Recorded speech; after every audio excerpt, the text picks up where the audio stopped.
Go Right, for it. well, Bolton Wanderers manager Keith Hill is to leave the club at the end of June when his contract expires as a result of them being relegated to Division 2.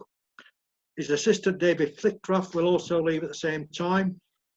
They finished bottom after starting the season with a 12-point deduction for entering administration. Cut this bit out.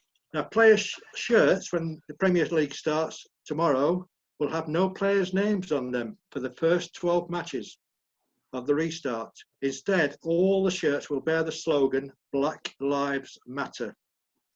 Now, players and coaching staff will not be required to wear face masks. They will be encouraged not to spit or clear their noses and not to break social distancing during a goal celebration. That's a good thing. No ball boys or girls, and a system of using sterilised replacement balls will be put into place when they go out to play. Just quickly, why do footballers find it so necessary to spit so much anyway? Maybe you make saliva. Even as they walk on the pitch and they've done no, they spit on manager's foot and think, why do they do it? I must admit, when I played, I used to get lots of saliva in my mouth. I just generated it. Yeah, well, I don't know. I've played about as much as you, Keith, and I didn't used to spit very often at all. Perhaps if I'd have spat a lot more, I'd have been a lot better player. I know what makes you spit, John. Leeds. There you go. Dirty Leeds. Sorry. Right, I've got to miss a few items out now. Yeah. I'm going to go to something that I was going to do last week if Will Evans' thing had come short. And it's about Tony Dunn. As we know, the death was announced last Monday by Manchester United on social media of their former fullback, Tony Dunn, at the age of 78. Oh. I'm going to give a little rundown of his life and career in football. Then I've finished.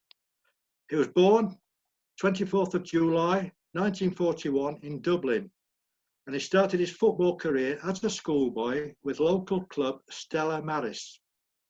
In 1958, he signed for Shelbourne, with whom he won the Irish Youth Cup in 1959, and the following year helped Shelbourne win the Irish Cup, beating Cork Hibernians 2-0 in the final. A week after this final, on the 1st of May 1960, he was signed by Manchester United for £5,000 as cover for Noel Cantwell and Shay Brennan. He made his debut for the Red Devils on the 15th of October 1960 when they lost 5-3 away to Burnley. He was to become one of Manchester United's best ever fullbacks, helping them to win the FA Cup in 1963, beating Leicester 3-1, 2 First Division titles in 65 and 67, and his highest honour came as being part of the side that beat Benfica 4-1 at Wembley in the 1968 European Cup final. In all, he made 535 appearances for Manchester United before leaving them to sign for Bolton Wanderers in 1973. With Bolton, he made 170 appearances, helping them to win the Football League Second Division Championship in the 1977-8 season. He then crossed the Atlantic to play for Detroit Express in the North American Soccer League in 1979, but only played 12 games for them before returning to England. On his return, he became assistant manager at his former club Bolton, where he stayed until 1981. He then replaced his old teammate Bill Fowkes as manager of Norwegian team Steinkjer FK in the 1982-3 season. His international playing career began on the 8th of April 1962 when Ireland lost at home to Austria by 3-2. Over the next 13 years, he was to play a total of 33 games for his country in both fullback positions and at centre-half. He captained the side on 4 occasions. In 1969, he was named Irish Footballer of the Year. After finishing with football, he lived in Sale and ran a golf driving range in nearby Altrincham. In October 2011, Tony put the medals he won with Manchester United in the 1960s up for auction. The highest bid came from Manchester United themselves, who paid £44,000 for the 4 medals. I'm going to finish with a question now. Now, in all, he made 535 appearances for Man U, but 7 players have played more. Can you name those 7 players who's had more games than Tony Dunn? Charlton. Bobby Charlton, yes. Yeah. Bill Fowles. Ryan Bill Giggs. Fowles. Giggs, did you say Bill Fowles? Yeah. Yeah. Yeah. Giggs. Or something, yeah. Harry Stepney. Gregg. Ryan Giggs. Harry Gregg. No. No, Stepney. Stepney, goalkeeper, yeah. Gary Neville. Gary Neville, Carey, you John say? Carey. Huh? What was that, Ron? John Carey. He John said- Carey. No. You've got to think lately, not going back a long time. Gary Neville. Right. Gary Neville, I think somebody said Gary Neville. Scholes. Roy Keane. What did you say? Somebody before Oh. Keane. Scholes. Paul Scholes. Yes, Paul Scholes. You're left with one more now. Beckham. Nicky Butt. No. Schmeichel. Not Schmeichel. Goalkeeper, De Gea. No, he's not a goalkeeper. Still Is he- playing. He's playing in the Championship at the moment. Rooney. That's right. Yeah, I said that, sorry. Oh, sorry, I didn't hear you say it because people are talking over each other. All right. Well, there were a few more items, but I'm leaving it at that because I know Keith wants to move on. Yeah. Okay, Yeah. Keith, Thank you, over to you. All right. Well done, Lol. So we'll move on to Chris's Hall of Fame, and he's going to tell us this time about his granddad. His granddad's an amazing story. So over to you, Chris. Thanks, Keith. Hi again, guys. I'll just start by saying, obviously, I never saw my grandpa play, but from what I've read, what I've learnt, he must have been an amazingly good player. That's all I can say. And the reason I said to Keith, do it this way, start with my granddad, is because he's the root of our family, and he's the reason why his son and me and my brother all became sportsmen in our own limited ways. And it makes sense for me to talk about my granddad before I talk about my dad, because then you'll understand where those passions and interests came from. So that's the background to it. And we're talking about an era, 1920s to 1950s, that sort of era. So a bygone era, if I can put it that way. Is that okay if I crack on? Yeah. Yeah. Okay. And I've got a few pictures of him, so it'll not just be me speaking all the time. Excuse me. Right. His full name was John Bernard Hall. He was born in Worksop in 1903, just before the formation of the Bassetlaw League, which he would eventually go on to represent and be very loyal to in cricket, which was the sport that my granddad excelled in. His first connection with the league was in a scorebook and a report of a match in May 1999, where it says J Hall, bowled Walker, naught. And this was between Worksop, my dad's club, my granddad's club, and the fierce rivals of Whitwell Colliery. Most of the clubs at this time in the Bassetlaw League were collieries. Chris, let me stop. Yes, I think you said 1999, didn't you? 1919. 1919. I'm sorry. I'm sorry. Yeah. He was described in that report, in that match, as a very promising youngster, which is a forecast which did in fact come very much true.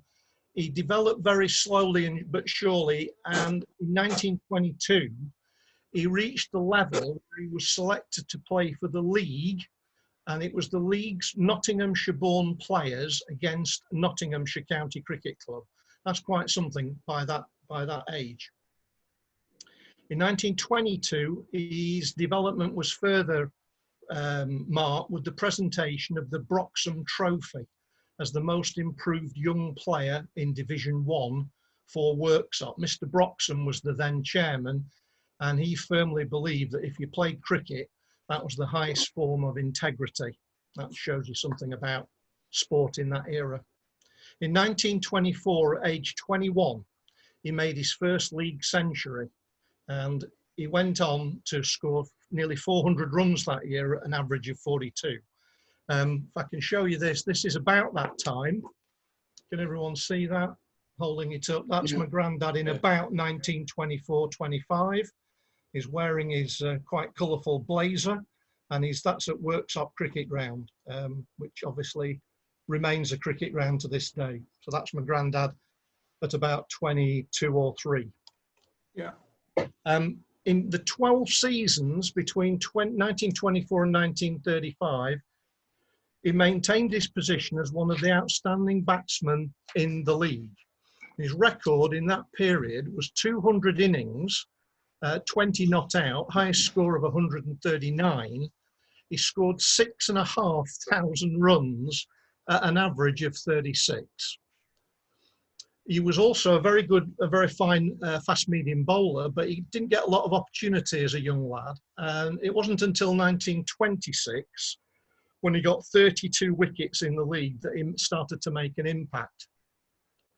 And it was in that year, 1926, that he began his association with the legendary Sir Julian Cairns 11, which was a privately run team, organised, operated, financed entirely by one man, which was Sir Julian Cairns. He would be, in today's terms, a billionaire. He would be a Richard Branson of his time. And his team was entirely made up of the best players he could get. So he bought, or he offered deals or businesses to the best test players and the best county cricketers in the world. And he played, of course, on his own cricket ground. He did at one stage have 60 servants maintaining the ground and the mansion that it was in Nottingham. That mansion is now, I believe, a Help for Heroes hospital. So it's still there in Nottingham. It's called Stamford Hall. My granddad became a member of that elite team. Its record is unbelievable. And I'm going to give you the record of Sir Julian Cairns' team that my granddad then started to play in on a regular basis. It played 621 matches between 1923 to the war. And the record was won 299, drew 303, and lost 19. It lost 3% of its entire history. This was serious stuff, guys. This was play to win. I'm not here to muck about. It might be a private cricket club, but we're going to win.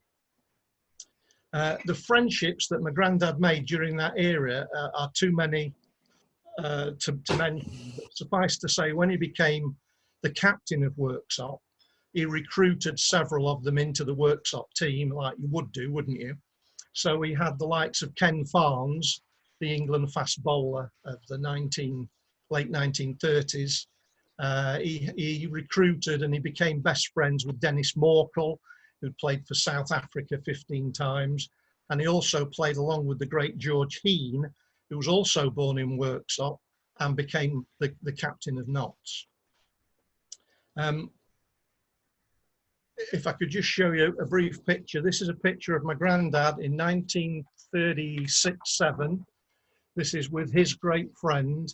This is my granddad and his great friend playing for Sir Julian Cairns, Dennis Morkel, who is obviously a relative of Mornay Morkel, who's currently playing for Surrey in the county championship, mighty fine player. So they became partners in crime. There are quite a lot of stories about what they got up to, but this is not the place.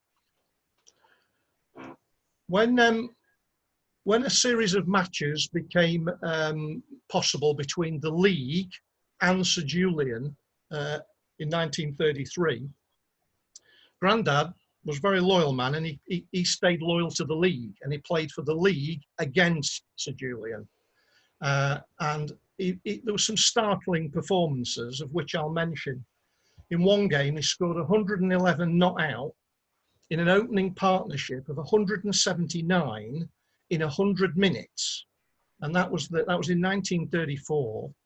and it was the highest opening stand ever achieved against a Sir Julian Kahn all-star team.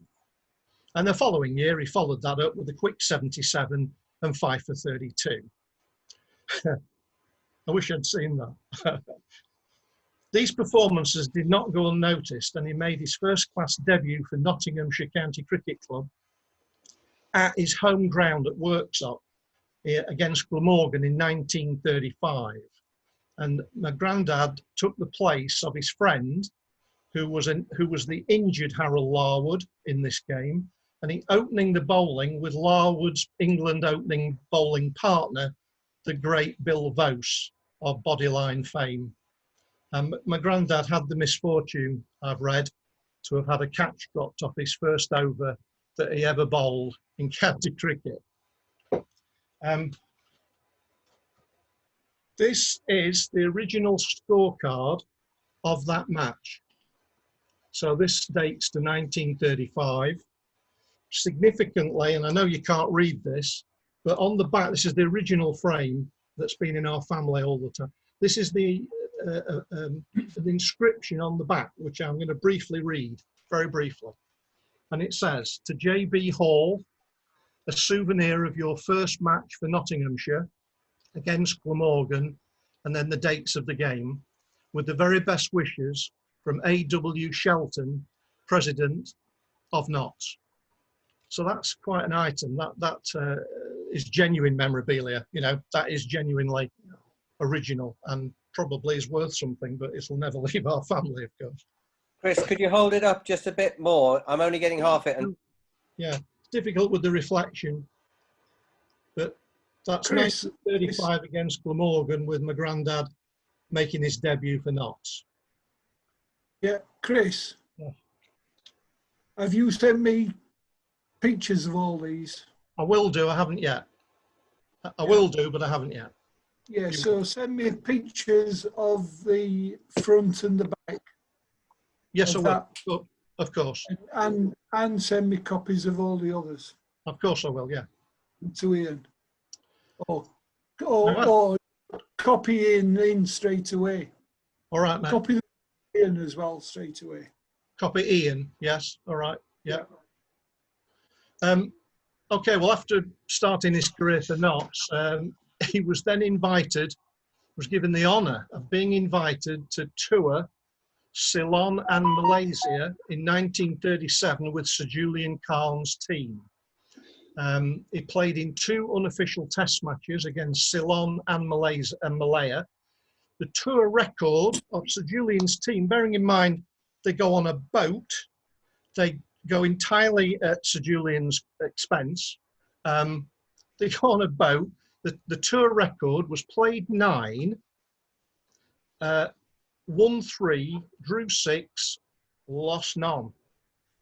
And this team are playing countries. They're not just playing clubs or even counties. They include Ceylon and Malaya. This might be difficult to see.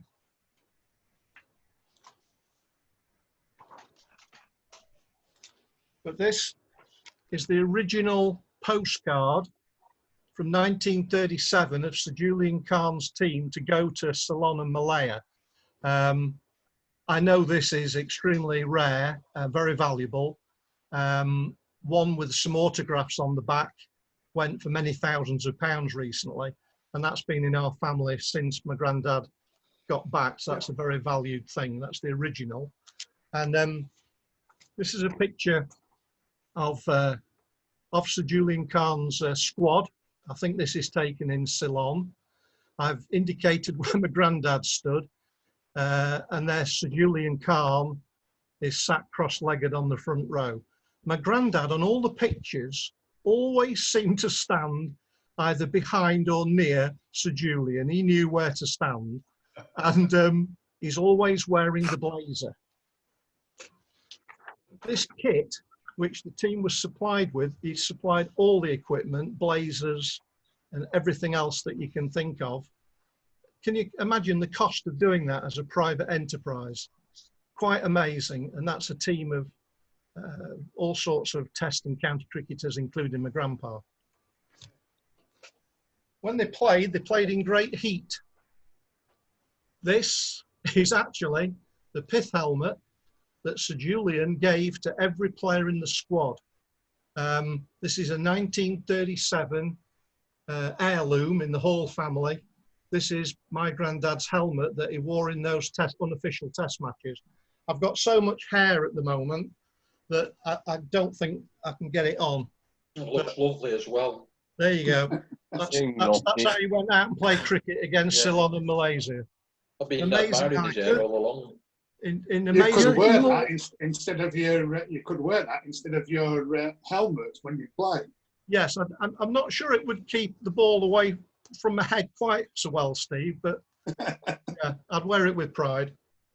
You look like Windsor Davis and the other guy. Don't go down that route. Yeah. Start on that Sing, one. Lofty. Sing Lofty. This is, again, an item that was given to every player.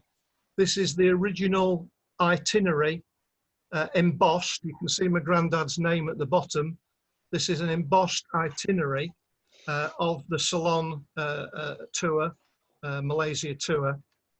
If I've got 1 minute, I'll just like to read out one of the itineraries because it will make you smile. Just bear with me for a moment. It's very fragile.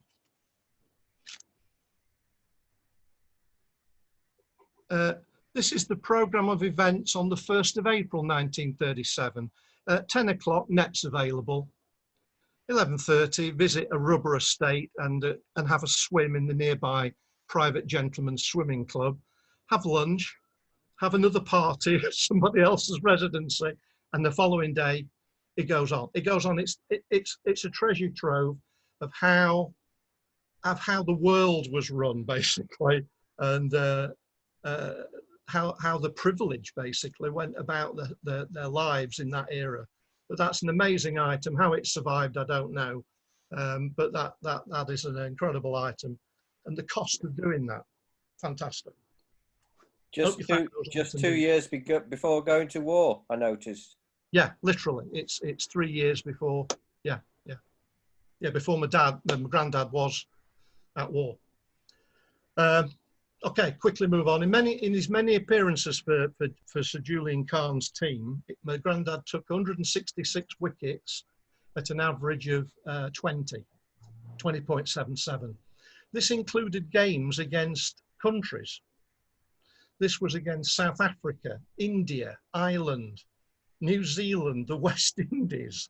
He also played against the Combined Services, the Army, the British Empire 11 and the RAF. It's, and I have got the scorecards for most of those games, sadly not all of them. My granddad's final appearance in first class cricket was for Notts against Middlesex just after the war in 1946. The war, of course, as it did for many, many thousands of people, it really got in the way of the careers. And so my granddad's appearances for Notts were limited by the war, but nevertheless, he did play in some significant games. Immediately after World War II, in which my granddad served in Africa and in Italy, he moved his family, including my future dad, his son Mike, to Retford. And he became the captain of Retford Cricket Club in the Bassetlaw League, which would mean he would be playing against Worksop. That's a bit like, the centre forward of United joining Wednesday or vice versa. It just was unbelievable, really. That's not good on notice. In 1949, in his first year as captain of Retford, he won the league championship as captain for Retford, the first time Retford had won anything in 100 years. And he was still playing for Retford in 1955 with my dad, Mike, in that team, and they won the title and they got promotion with a record number of points.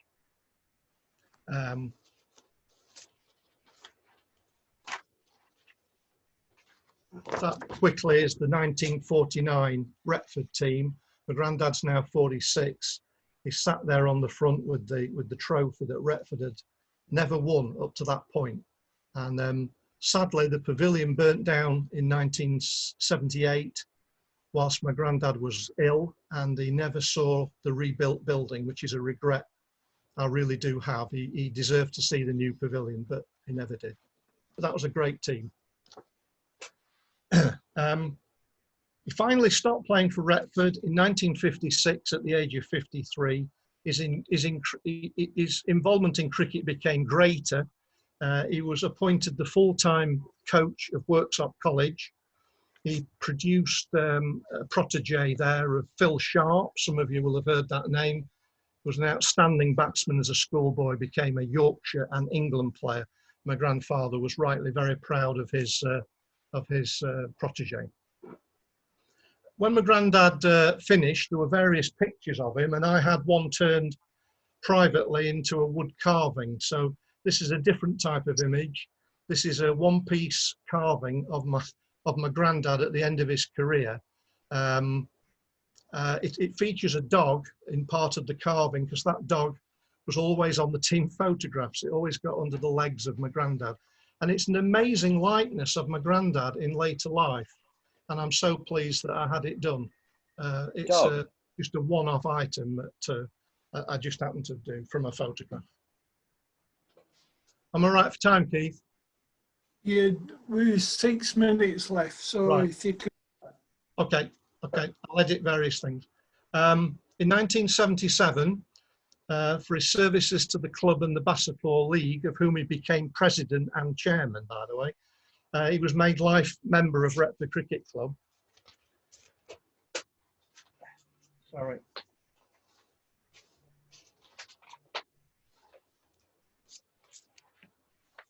Sorry. And that's a picture in 1977 of my granddad being presented with his life membership. His dear friend from the 1949 team, Bob Bridges, also with him, and the club president. So that was a very fitting honour for my granddad to get. JB was respected and admired throughout Bassiflor and Nottinghamshire. He gave his life to the game on and off the field.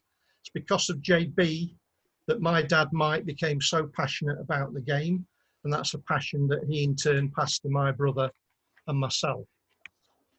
Shortly before my grandfather passed away, my dad became captain of Retford Cricket Club, and he won the championship. And in this case, in 1976, he was able to share that with his dad, my granddad JB.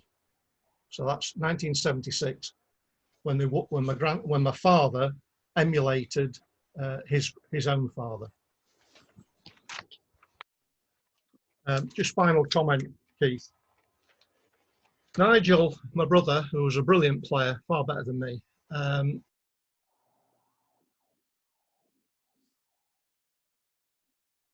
Right, you've frozen, Chris. Right, Chris, you've frozen. So, unfreezers would better move on to something else. Are we all ready to see the football? Yep. No? Yeah. Tomorrow Not at night, all. Keith. Yeah, there's 2 matches on, John. You don't have to watch the first one. No, well, I can't anyway because I've not got Sky Sports. But why should a Wednesday night want season to start? It's been great for the last 3 months when we've not lost and they've not won. I mean, it's been brilliant. And now here we are, back to normal. Yeah, We Steve? need to. I think we ought to say congratulations to Rotherham for getting promoted. Good. Yes. Yeah, And all Yeah. things are hunky-dory at Bramall Lane. yeah. David McGoldrick signed a contract extension, Billy Sharp, Yeah. Oliver Norwood, and then the process at the moment of extending Dean Henderson's loan, because he should go back in a fortnight to Manchester. Yeah. But they're United, liaising now with Manchester. United in the cup final, eh? Well, they never know. Yeah. I do know. Hang on.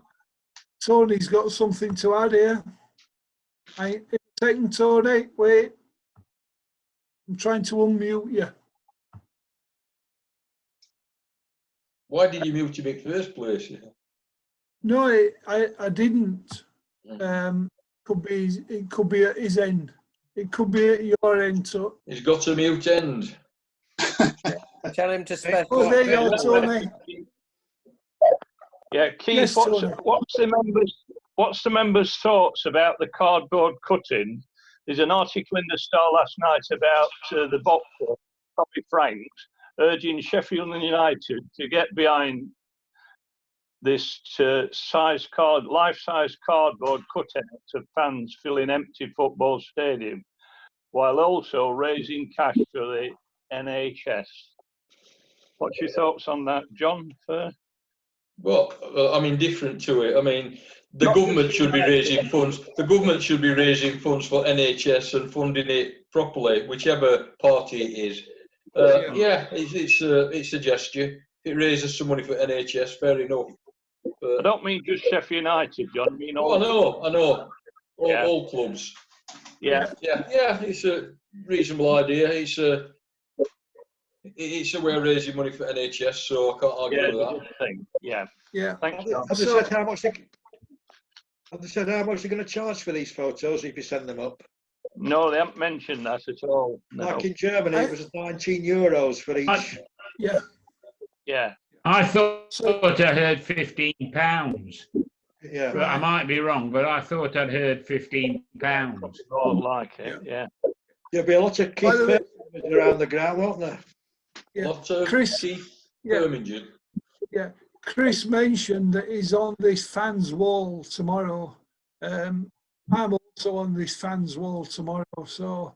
You're on the fans' wall tomorrow. Yeah, so you could, another brick in the wall. Another brick. I did say Another brick. Did you say brick? I said brick. Yeah. Yeah. Be careful, live. So we both Chris and myself. Yes, Chris, you're back. I'm sorry, I don't know what happened there. The computer just went on. Okay, we're less than a minute to go, so can I just thank everybody, Chris, Lowell in particular, and Pleasure. I'll send you details. If I've got time, with chance of having two celebrities give a talk, but they can't do it on Tuesday, so would people be okay to do a meeting another day as well as Tuesday? Just show you okay. Yeah? Will that be next week, Keith? I don't know. So, all right, we're going to run out of time. So I'll let everybody know once we've got it set up, and whoever can get into it will get into it. Okay? Okay then, Keith. See you, everybody. Well done, everyone. Take care.